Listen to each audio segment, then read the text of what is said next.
right then. Let's call this meeting open at 10:18 p.m. Are we ready to tape the show? Let's go on now to the adoption of the agenda. I move that the agenda be adopted as presented, seconded by Councillor Chouanière. All those in favor? Carried then, thank you. Declarations of pecuniary interests? None, thank you. No delegations, petitions, or correspondence. Resolution from the municipality of East Ferris in regard to the landfill projects. Move to be adopted or... I'm sorry, we've already started the meeting, folks. We decided to start right away to... we approved this particular landfill site matter at the county's council. I would like the municipality to send a letter in support of this resolution. And it also gives a voice to the citizenry also. Because, can I have somebody to move and second this motion? Well, the resolution will be brought forward for your consideration at the next meeting of council. United Counties of Prescott and Russell. There are no question period? None? No, we went through 3 question periods earlier on. We can go through citizens. Are you here for the La Bonté Street matter? Item 9.10, surface treatment, 2018 surface treatment, yes. Whereas town council has decided to apply surface treatment and consider a surface treatment on Labelle Street in Bourget that the Committee of the Whole recommends the Council to proceed to a surface treatment on Labelle Road in between Labelle and Lalonde, and that the surplus of $166,000 for the surface treatment project on Saint Felix Road be transferred for the financing of the Labelle surface treatment project, and that an amount of $29,000 be taken from the Rose Reserve Fund and transferred into the Labelle Road project. Seconded by Councillor Chouanière. Questions? It seems to me that we had folks from the Saint Felix area, Saint Felix Road area, that touched upon this, and we mentioned that if there was surplus, if we'd mentioned there was a surplus, that we could continue on a bit further on because that stretch of roadway would be prepared. Now we transferred the surplus. We're going against what we'd mentioned initially. Yes, Leonard, Mr. Mayor, to answer this question that was raised during the last round of budgetary talks, we decided if there was ever savings that had been realized, and we'd pass a resolution to this effect in 2017. If we had any savings, we would try to finish projects that had already been undertaken. Now, St. Felix has a 6-kilometer total surface to cover, so we can do much more on Labelle than we could do on St. Felix. And we'll adopt the same approach with regard to St. Felix, where surface treatment will be applied over different years there. And people told us that if we removed asphalt and spread gravel this year, we'd overlap onto certain private property. Yes. And there are other projects also within the confines of this particular budgetary envelope that call for attention. Or 3 culverts to be replaced, but there's a lot of money earmarked for the St. Felix also. And we'll be replacing some culverts also. All those in favor then? Carried. Mr. Mayor, I'm sorry. I know that when we dealt with the arena matter that we had a few other matters to deal with, but this was one of them. Oh, too late. Go ahead. I'd like to move that we reconsider the agenda and to add a few other items. I'm sorry. Yes, would anybody care to second my motion to reopen the agenda? Ha ha ha. Well, item 5.2 being a bylaw or amendment to bylaw 2017-133. All right, fine. You have it before you. You can keep the mosquitoes on your side of the room with regards to tempos and Section 145 concerning accidents, that's just to receive correspondence, right? Thank you. Now, concerning the residence matter, I'd like to move that we receive correspondence. Well, thank you then. That's fine. Can I discuss these matters that I've added onto the agenda before continuing on? Well, go ahead. Well, let's go on now to the draft of a site lot plan.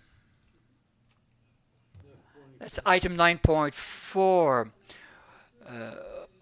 Whereas the infrastructure and land planning submitted a list of recommendations to be approved, reflected in the report, in the land planning report that was discussed at the land planning committee meeting, and whereas the land planning committee stated that two conditions were met during the modification meeting that was called with regard to the relevant report. The committee asks council that it approves the site lot plan submitted by CH Clément Construction regard to the relevant bylaw in keeping with the conditions listed under section 7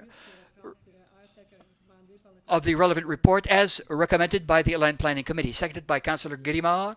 Any questions? Just a comment with regard to the land planning committee that received this particular matter. This is a matter that has been under study for quite a while and that accommodated all resolutions that were arrived at with the representatives of Dr. Corbeil, and the land planning committee recommended that one condition be varied. Somebody wanted to run a roadway through this, but their plan had already been implemented. And there are other. It's a very worthwhile project. So it's going to go by the Dr. Corbeil area. So, well, the comment that I had, Mr. May, if we take a look at Street A, that's the only one that doesn't open up onto Caron Street. Now, we already have, at this point in time, turning radius points at the end of that particular roadway that will lead on to future projects, I assume, in the future. But I'm taking a look at the snowplow operator that's going to swear to high heaven that he's going to have to negotiate all of these turns. Could we ask the developer to unblock at the Caron area one way or another? Well, we know that this is a valid point that you're bringing to our attention, but the exit will be located diagonally with regard to the Dr. Corbeil area. We thought that two exits for given the number of units impacted will be more than enough, and there are no dead ends in that particular area. Well, we're trying to avoid those areas as much as we can because it adds a bit more work to the snowplow operators. Well, we discussed this matter. There are pros and cons, really, because we have a roadway that runs across diagonally in that particular area. We thought that pedestrians would be safer in that particular area, and we thought that the extensions on both sides of the sidewalk would be utilized to a greater extent than they are now. So if I compare that to what was done last year around the Dr. Corbeil area, involving space builders, in between each building, really, you have an exit leading onto Caron Street. That's why I compared it a tad bit to that particular situation.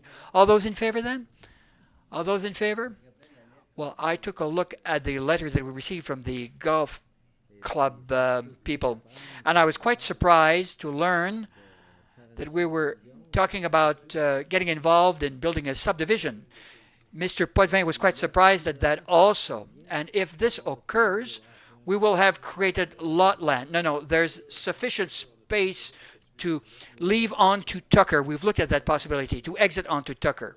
Fine. I was just wondering if there was anything done to this particular area. Well, fine. All those in favor? Carried then. Everything that needed to be done was done. Fine. Let's go on now.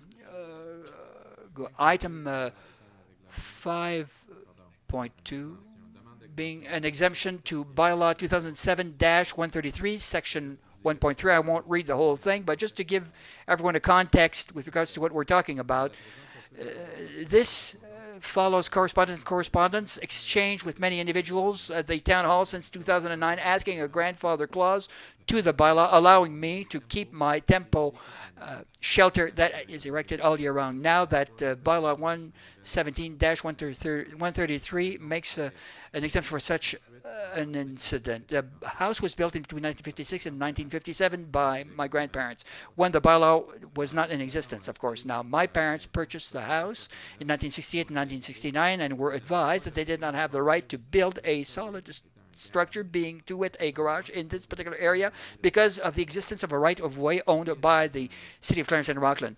This is situated in a dead end or roundabout. There are 3 houses in that area. There's no traffic there. You have to go by there to go around, and the City of Clarence and Rockland has a right-of-way on half of this land.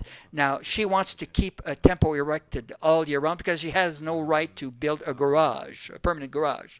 She does not have the right to do so. So I'm just going to hand the letter over to Mrs. Ouellette for further recommendations next week. Did we not deal with this last time around? Yes, we dealt with this, but in a cursory fashion. And correct me if I'm wrong, Mrs. Ouellette, but the bylaw did not allow for any exemptions. Well, I thought we'd modify the tempo-related bylaw. Well, this is what Mrs. Ouellette is in the process of telling us. I have the bylaw in front of me here, and Section 3 of the bylaw states that exemptions to this bylaw can be granted on an individual basis by a resolution of council only if such request is made in writing and that council gives consideration to the Director of Protective Services report and or recommendation. So, this being said, if it's not in front of the house, it did not have to overlap it could not overlap the side of the house. If it did not overlap the side of the house, now he or she had the right to keep the tempo of the back of the home. In any event, I know that we can't discuss this matter because there's no resolution that was put forward before council to this effect tonight, but we shall discuss it later on. Fine. Mr. Mayor, there are no problems to discuss the orientation that you wish this measure to take. All you need to do is to give a directive to the Director of Protection to Person and Property to prepare a report following this meeting and come up with a resolution or recommendation. Well, I'm not aware of this situation from start to finish, but if we take a look at exploring the exemption option, there are some people that wish to erect a tempo shelter during the wintertime, and during the summertime there are a lot of residents that like to have a city. I don't say that it's a polluting component. During the winter it's understandable to have a tempo shelter put up, but to have a tempo shelter put up all year round, and if we are to give out exemptions, we're going to wind up with a municipality that has tempo shelters put up all year round. And how do we cover the maintenance with regard to that? Oh, it's torn up, but we can't do anything about this. You know what I mean? So it's a proper point to discuss by when it comes up.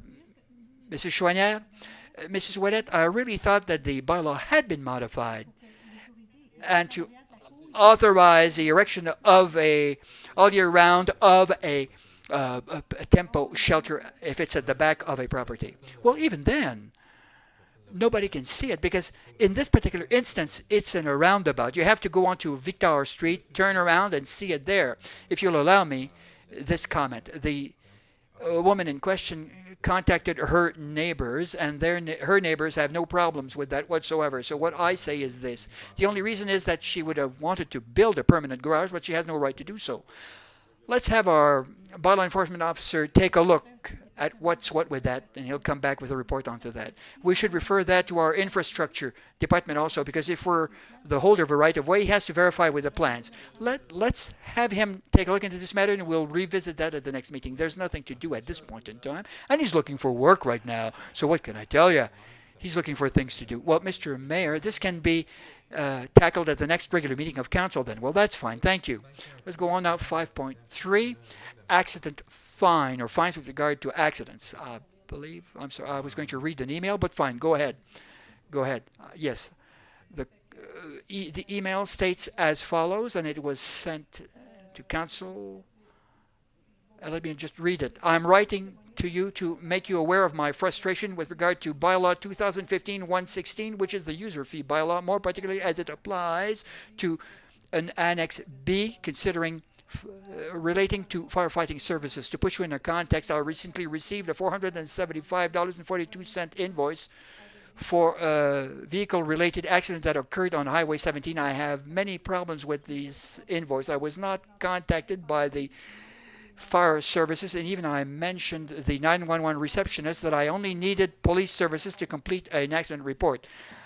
Number two, I received an invoice 4 months after this incident, which is quite inconvenient considering that we need to manage to deal with insurance agents immediately. And does not, number three, it doesn't detail any fees associated with the service that would have been offered to me.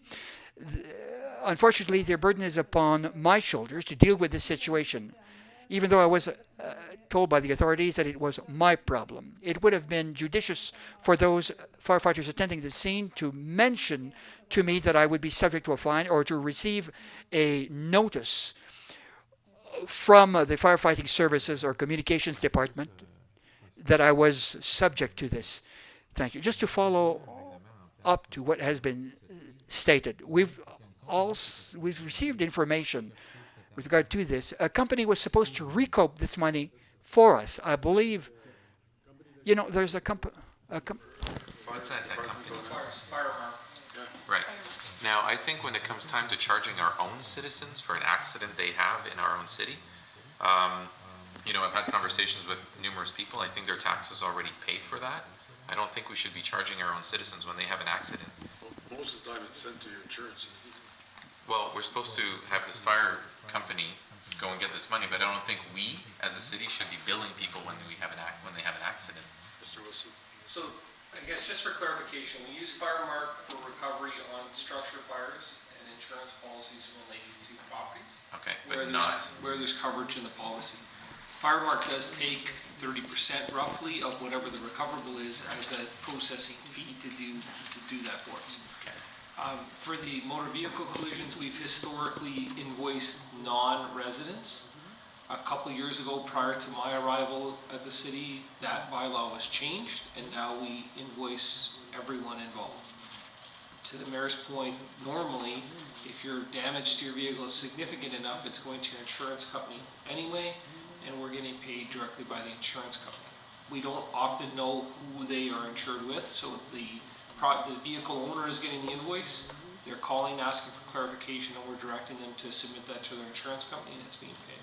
So is this like a double dipping kind of thing? No? Okay, I just want to understand.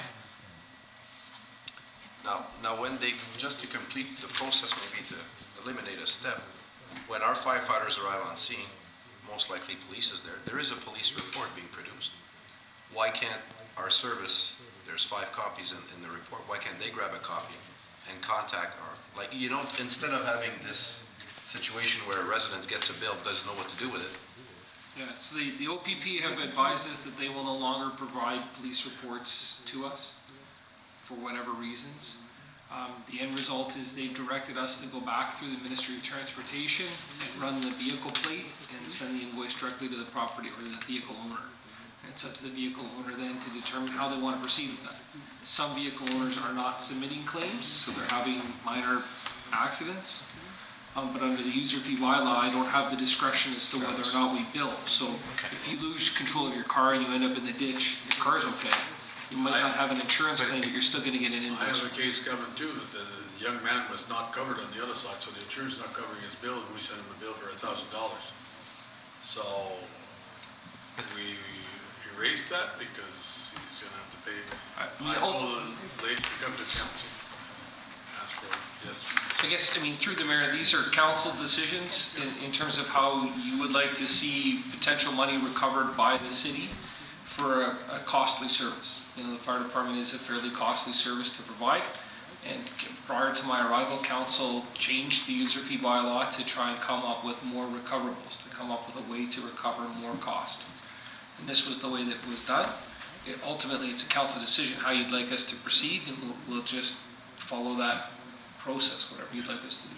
I'd like to suspend that portion of the bylaw, personally, until we can actually have a chance to reflect a little bit more on exactly what we wanted to hear. We'll have to get a check, we just can't just whip it up. Well, I think we're sending a very odd and disturbing message to a resident. I can guarantee you that, yeah, I was part of the people on here that passed this bylaw. Clearly missed the fact that we'd be billing our citizens. I was under the impression that this fire marquee, whatever, was going to take care of all this. I can tell you I'd be really surprised if I had an accident and got a bill. Especially that he actually asked 911 for the police, and then everybody shows up and then we go, here's your bill. Well, what we can do is bring this one, ask for an exception to be made. Yeah, well, I would like support on Get it reviewed after. saying this, but I do think that our bylaw needs to be reviewed ASAP because I don't think we're sending the right message. Madam Sonia? I think if the bill was sent not 4 months later, but if it had been sent within a month, then it would have gone automatically with the insurance. You know, you could have claimed it with the insurance. And I personally, I don't think we should get involved because everybody is supposed to have insurance, and if they don't have insurance, well, they'll go against the law. So Well, we should not. you're supposed to be insured on one side, but you're not, this, the other problem. Yeah, but it's the choice that the person makes. Yeah, I know. That's what I But mean. if a young Like, are we man- going to, take the responsibility for the person because he decided I want to save money, so Correct. I put myself on one side. I don't think we should, I think that we should leave it the way it is. It works, and we had a presentation and everybody agreed to have that organization to manage it. They take a 3% profit. 30. They have 30%, 30%. 30%. That's They're fine. not, That's- they don't do the collisions. Marquis just only does fires, you don't do collisions. Yeah, but if they go on the site, the minute that they go, right? The minute that they go, they attempt to replace, they will take a profit. Fire Keo- marquee's not Mr. there. Keo? Mr. Mayor, I would counsel that if you're going to make any changes to policies, that it'd be difficult to do that because it's a budgetary item. You're gonna have a budgetary issue, so you if you made that type of decision, you need to finance it now. Now, if you did a one-off, that's not a serious issue, but if you change your policy, you're gonna need to finance it. My recommendation, Mr. Mayor, would be that you revisit it in the 2019 budget if there is the will around council that you make the change at that time. Yeah, I'm sorry, but we can't abolish the whole thing right now. we're making money off of someone's No, accident.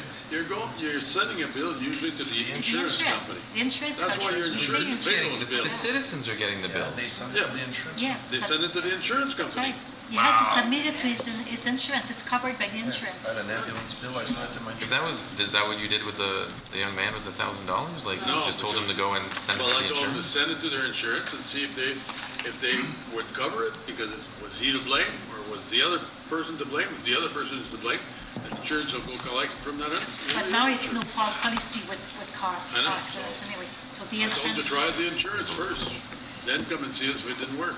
It's not definitely not 4 months later. It should Well, have been. what you done? I got one too.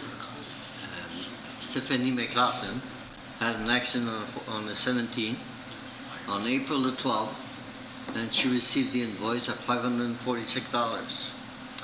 But then I went to see Monique because I remember the, we call it fire market. We signed an agreement with them, and to me, Brian is there to clarify that, but I was sure it was covering any call that our fire department received. That's, I think we were all under the same impression, because I was under that same impression as well. Yeah. But it's just fires. Can you check on that, Brian? Fire typically does not recover on vehicle accident issues. It's just, that's not their business, and that's not what they typically pursue and try and chase. So they deal with structure fires predominantly. There are some exemptions to that, so a vehicle fire on a property that then potentially threatened a structure or something like that. There are certain exemptions to that. A transport truck carrying hazardous materials that spills that you're there for 3 days to clean up. But most car accidents that's not their line of business, and historically the city has invoiced vehicle owners directly for that for many, many years. The change in policy happened a couple years ago where we changed it from non-residents to all people involved in an accident. that are now getting a proportionate share of the cost of a fire department response. That was the big change. There was a period of time where we weren't getting the information adequately from the Ministry of Transportation, and if we didn't gather the owner's registration information on scene, it was very difficult to process invoices. So as an example, when I started with the city in 2016, our firefighters were sporadic at getting the information at a car accident scene, and we worked to correct that to address the user fee bylaw. So if I didn't come and ask you for your ownership for your vehicle, I wouldn't, and we didn't have the authority at the time to run the plate through MTO and get an address to send them an invoice. So there were lots of car accidents that were not billed in the early part of 2017, late part of 2016, because we didn't have the owner information and we weren't allowed to run the plate in the MTO. The MTO changed their policy in 2017. In addition to that, we were hounding our fire officers to make sure they were getting all of that information before they left the scene, which is why you're now seeing, and this is going to come up in your budget status report, that we're receiving more revenue than we anticipated now out of car accidents because we are following the user fee bylaw and sending out invoices. Have you looked at this bylaw? Yes. 215, 110? Fire mark? Yeah? Yes. You did. Because what I'm hearing right now, like this gentleman called in 911 and didn't want the fireman. This, when I called last year, I called the 911 because I couldn't get the answer at 5124, and there was a gentleman laying on my lawn at 2 o'clock in the morning. So I called. Who came first? The firemen. I didn't need the firemen. No, but they respond. Everybody responds. We get that. But if somebody actually says, "I just need a police report," it shouldn't be the entire fire department. Okay. That's So, good. do you want That's us- contagious, guy. All right then. I suggest that this be debated at the next regular meeting of Town Council. You know, the individual stated that she didn't want he or she didn't want the firefighters on scene. This is something we should consider.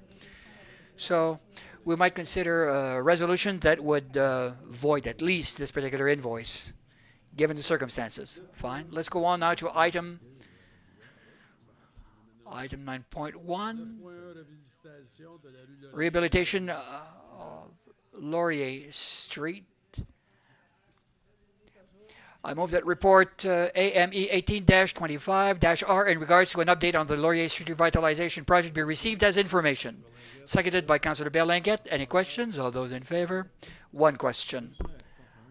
I'd like to confirm, Mr. Leonard, that we performed a lot of work on Laurier Street there for the past 2 years with regard to sewers and so on and so forth. Did we contact people associated with Bell, Videotron, Enbridge, and Hydro to ensure that if we were to go forward to substantially improve the outlay of that particular street, and we're planning to do this either next year or the year next, if there's any underground work to be performed, that these companies do it now and not after we've laid down the asphalt on Laurier Street and proceeded with the revitalization of the downtown core. Have we thought of advising them of that?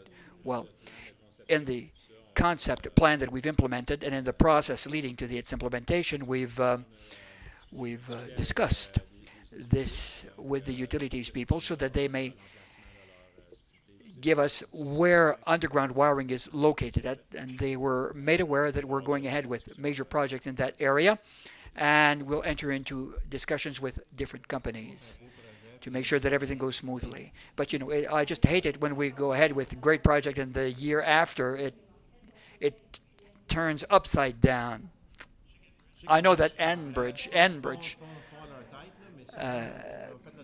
is notorious to hold their ground, but at least we can say that we warned them as best we could of what's coming. Fine. All right then. I'm just trying to figure out how late you wish to run. I'd like to defer for the rest of the meeting discussions on any other items. Can we all go? Well, can we forego all remaining items? Well, let's see here, Mr. Mayor. I believe there are about 40 left over. In fact, if we're talking about monetary issues, we're not dipping into reserve funds each and every year. I figure they need a double treatment. It's a bit more onerous than putting on a single layer of asphalt. Now it's going to be not as costly. The asphalt is going to be much more costly, much more expensive. Initially, the project called for the laying down of one layer of asphalt, but however, the asphalt prices increased by some 26% this year.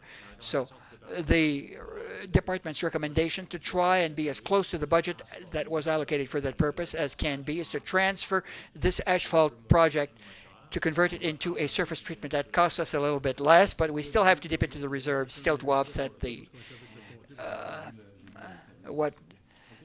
fine. So all those in favor? Carry then. Thank you. Scratch code, item 9.9 for Saint-Jacques. 9.9. Unfortunately, my whereas in the 2018 budget, the municipal council approved $140,000 to apply an overlay scratch code on Saint-Jacques Street between Medillon and Judy Streets.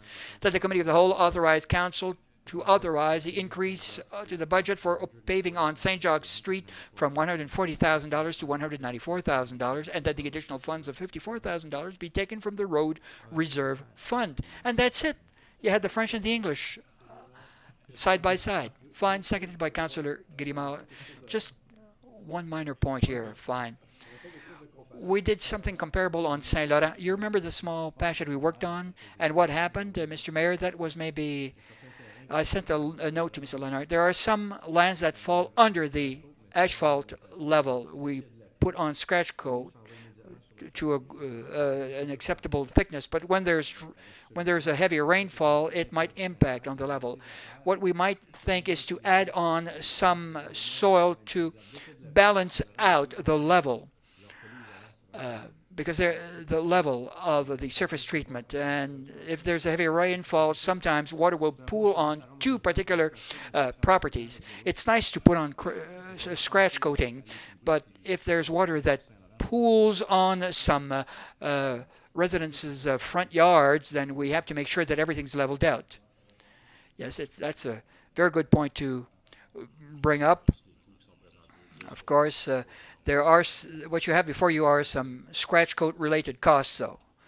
So, are we going to proceed with asphalting right away and just, wipe the additional costs, or stick it under? No. Look, if we're short of a few inches of soil, then it's our responsibility to even this out. And I believe there are already, yes, it happens also. If people have their asphalt redone, it's not the asphalt. The water pools on the lawn, directly on the lawn. Go at the corner of Saint Laurent, you'll understand what I mean by my remarks here, what I'm getting at. So everyone in favor? All those in favor? Fine. All those in favor? No. Let's go on now to other items. No, we dealt with the surface treatment. Okay. I've set other items to be dealt with to department heads. No questions directed to department heads? Brian? You should have the answer. We're coming into this season where, we're going to see properties that don't cut their grass, that don't pick up after themselves, that have trucks laying all over the place. Is our bylaws for property maintenance, are they up to date, and are they functional in a way that permits your group and his group to do his job? Because every year we have the same people, the same problems, and they don't seem to be going away. Through the mayor to the councillor's question, I think there's a couple pieces. The first point is the property standards bylaw. The language in that restricts our municipal law enforcement officers from enforcement of the property standards bylaw. I know that there's a revision of that bylaw coming forward, hopefully sooner rather than later. The other part of that is, under the excellent guidance of Monsieur Roy, I think he's got some good ideas for how we can progressively look at a more proactive approach to some of those issues and not as much reactive, which perhaps was done in the past. So I think you're going to see a shift in some of those things.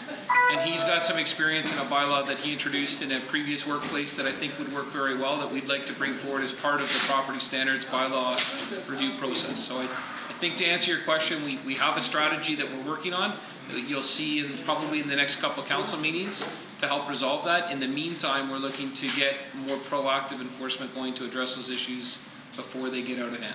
All right, might as well ask my question then, since you're asking.